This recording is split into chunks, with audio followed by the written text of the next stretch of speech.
There's a conversation you've already had. It ended hours ago. Maybe days ago. Maybe years.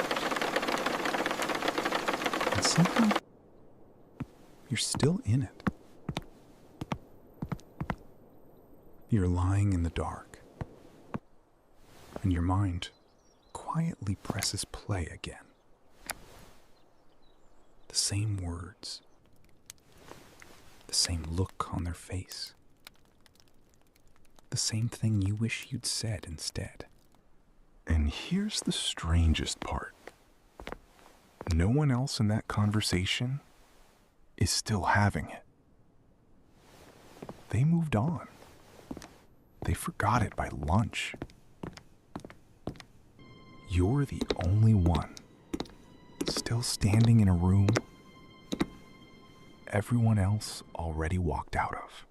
If you replay conversations long after they end, rehearsing sharper answers, defending yourself to people who aren't there, this isn't a flaw in you. But the reason you do it is not what you think it is. By the end, you'll understand what your mind is actually reaching for when it won't let a conversation go. And it has almost nothing to do with the conversation. Here's what it feels like from the inside. It feels like you're trying to fix something. Like if you run it enough times, you'll finally land on the perfect sentence.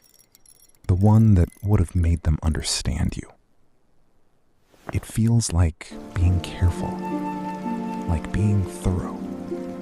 You tell yourself you're just processing. But notice something.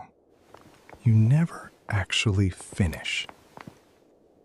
You replay the same 30 seconds 50 times, and you never reach the end.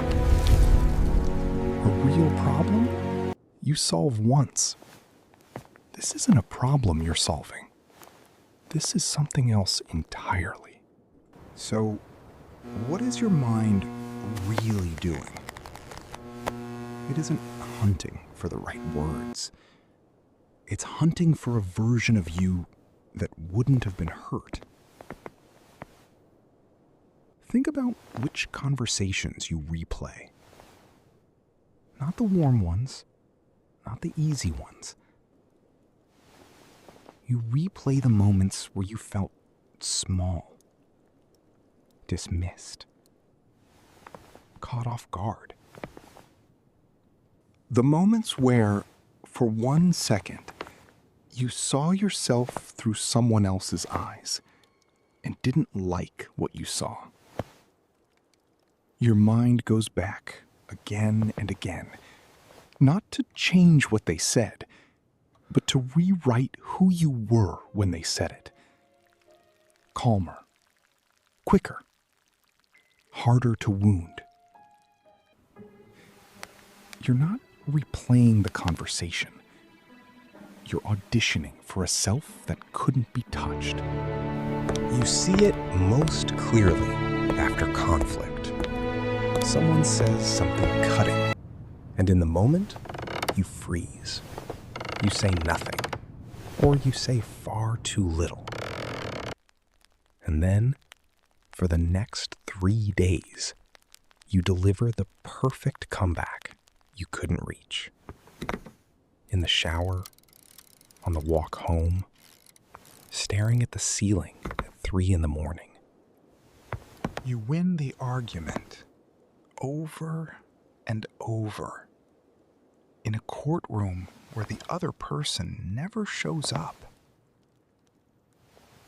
And every imaginary victory leaves you a little more tired. Because some quiet part of you knows the verdict doesn't count. It happens with embarrassment, too. A joke that didn't land, a goodbye that came out wrong, a moment you misread. Nobody noticed. Nobody remembers. but your mind bookmarked it. And now it opens that page at random, and you flinch at something no one else ever saw. And here's the cruel detail. The more you care about being seen as kind or capable or good, the louder these loops get. The replaying isn't proof that you did something terrible. It's proof that being misunderstood feels to you like a kind of danger. And then there are the conversations you replay because they're already over. The person is gone. The friendship faded. The relationship ended. And still you rehearse what you'd say if you got one more chance. You build the perfect final speech. You imagine them finally, fully understanding you. But you're not really talking to them anymore. You're talking to the part of yourself that never got to close the door. And you're borrowing their face to do it. And this is the turn most people miss. You think you replay conversations because you can't let go of other people. But you're not holding on to them. You're holding on to the moment you felt unseen. Because some part of you believes that if you just understand it perfectly, it can never happen to you again. Replaying isn't memory. It's a small spell you cast to keep the wound from landing twice. But the spell has a price. Every time you replay the past, you quietly spend the present. You're at dinner, but you're back inside that argument. Someone is talking to you right now, with a real face, in a real room, and you're somewhere else, defending yourself to a ghost. And slowly, almost invisibly, you start living one conversation behind. Never fully here. Always finishing something that already ended. The people in front of you get the version of you that's still distracted by the people behind you. That's the part no one warns you about. The loop doesn't only steal your sleep. It steals the conversation you're actually in. And underneath all of it is a quieter fear. It was never really, what did they think of me? It's, if they saw the real me, unscripted, unprepared, caught off guard, would they still have stayed? So you go back into the memory, looking for one moment where you were good enough to keep. And you never find it. Not because it isn't there, but because you're searching for proof of your worth in the one place it was never going to come from. A memory of being misunderstood. So here is the small thing.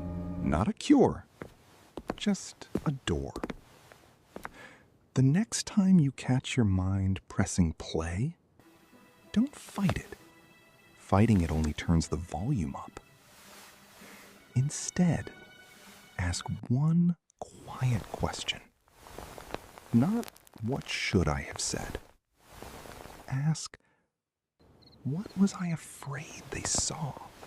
Because the answer is almost never about the words. It's about a fear you were carrying long before that conversation ever happened. And a fear you can finally name is a fear that no longer has to hide inside a memory. You were never really trying to win those conversations. You were trying to feel safe being yourself in front of another person. And you don't get that by replaying the past. You get it the first time you let someone see the unrehearsed you, and they don't leave. The conversation in your head will quiet down eventually. Not when you finally find the perfect words, but when you stop needing to be perfect in order to be kept.